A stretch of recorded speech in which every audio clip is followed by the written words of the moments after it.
All right, Coach Erisman, off-season obviously for you. What does the off-season for a Division I coach look like?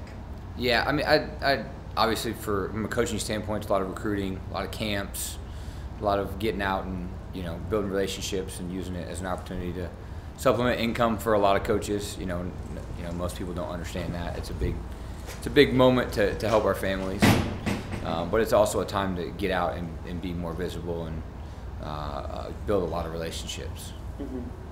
You're coming off a historic year for your program. Talk a little bit about what it meant, or what did it mean to you to get not just one All-American for the first time in program history, but two in the same year? It means the world, just from a perspective of all the hard work and effort and all the resources and time that people put into our program, and the belief that went in from a standpoint of our guys, and just being able to show that there's a next level to this, and as you continue to progress, there's always a next level, and it's a huge step up for our program, and it just means it means the world to see it come together, because when you put your heart and soul into something, and for what seemed like an eternity but was really a short amount of time, it was really, really gratifying, and a lot of gratefulness too. When you took over the Little Rock program, is this the kind of schedule, the trajectory you saw your program on? Obviously, when you're building a program from scratch, you can't just come in and have 10 All-Americans in a lineup, conference champs, stuff like that. So is this kind of the schedule you saw your program on, and are you happy with where it's at? Yeah, one of the things that I really liked about Little Rock was I saw the area, so I felt like that the recruiting profile was going to fit who I was and where I came from. The way the scholarships were structured, I saw that we could really stretch those. So we had some pretty lofty goals, and one of them was to be top 25 in 5 years. And I knew that was a really tall task. And if you would have asked me after year 3, I would have been like, all right, maybe I need to adjust my my goals here and my expectations. But we stuck to it, and and it played out. So yes, it was part of the goals, but I'd be lying if I said at some point I was like, is this going to go down or what? Yeah. We're here at a camp with a bunch of amazing high schoolers, and kind of been talking to them a lot about recruiting. When you recruit, what is the top thing you look for in a camp? Well, I think you have your non-negotiables, but I think the reality is like, I always tell kids this. Kids start asking me this, like how do I get recruited? Like, I work hard, I live for Christ, I do these different things. I'm like, that's what we really make our decisions based off of. But the reality is, like, you're not going to marry someone that you're not attracted to. So you got to go out and you got to do something that attracts me. You got to go out and you got to compete and you got to win. You got to look like you love competing and you're competing at a high level, and that's the first thing. The second thing is it's going to come down to who you are, what you stand for. Does it align with us, and are you does that line up academically and socially about the things that we learn about you, and are you the way you perceive what you're about to do, does that match the things that we see to be successful? Mm-hmm. Huge NCAA athletic news, not just wrestling, this offseason with the settlement from the NCAA and everything, and now the view of a student athlete is starting to shift a little bit. What were your initial thoughts, and have they changed since that settlement came out as a non-Power 5 athletic program? Yeah. So I think that through my time, I've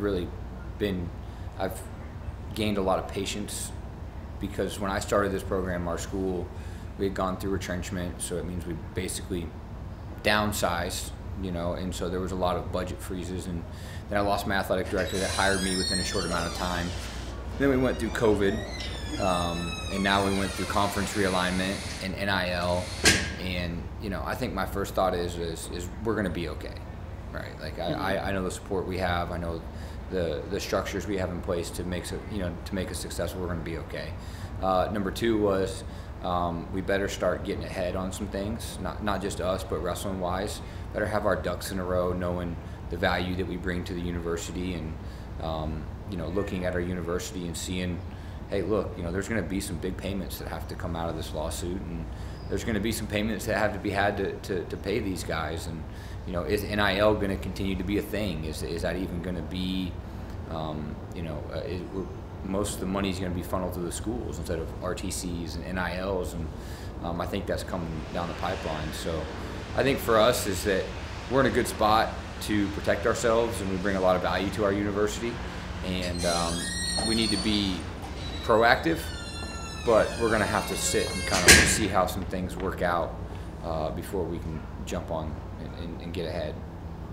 This is turning the ship a little bit, but I'm sure you've answered this before, but question for you. The octagon mat. Yeah. Where does that come from? How did that kind of become a thing for you guys? Yeah, so, you know, when I got hired, one of the things that I really wanted to do was have some sort of visible brand about who we are, you know, and Rocked Up came about, and that was just something that we just wanted to catch your attention. It doesn't matter if it's silly, but when you get 50 people talking about Rocked Up, half of them are joking about it, half of them are serious, they're still talking about it, right? So that was kind of that. And then I just realized that there was really hardly no one in the state outside of our, you know, high school kids and parents that have seen a lot of wrestling. A lot of our fans that were going to be coming to our matches weren't all wrestling people. So I was like, how do I grab people's attention? And I thought the mat would be a cool way. So I started going down that rabbit hole of thinking about, what is it? And I was like, well, I wanted to think it's a fight. So when you think about a fight, you think about an octagon. And that's how it came about, and called Resolite. They drew it up, and I was like, that's it, let's do it. Well, I think it's cool, I like it. Why should fans be excited about your program this year, whether it's, you know, the guys returning, the cool schedule, whatever? Why should they be excited? Well, I mean, you just answered it all. I mean, we got all of our team back. We got a couple great transfers. They're going to create some competition at some weights that are going to compete right away. And then, you know, we got some unbelievable people on our schedule. You know, top 5 teams. We got 3 or 4 of them, and we're going to be competing against the best. So I think all that just combined with coming off a great season and just the competition when we compete, like, it's exciting, it's fun. If we got a guy who's hurt or sick and can't wrestle, like, we're not like, we're going to win this duel. It's kind of like next man up type attitude. And so I think that brings a lot of excitement when you have that culture and you have that schedule and you're coming off a season. And I think there's just high expectations of what we could be. And so I think that excitement's going to create a lot of action. Hey, good stuff. Is there anything else you want to add, promote, shout out, whatever, before I let you get out of here back in the camp? No, man. I mean, if you're not on the Trojan train yet, like, you've already missed it. Just don't get ran over. Hey, good stuff, Coach, and thank you very much. Yeah, appreciate you guys.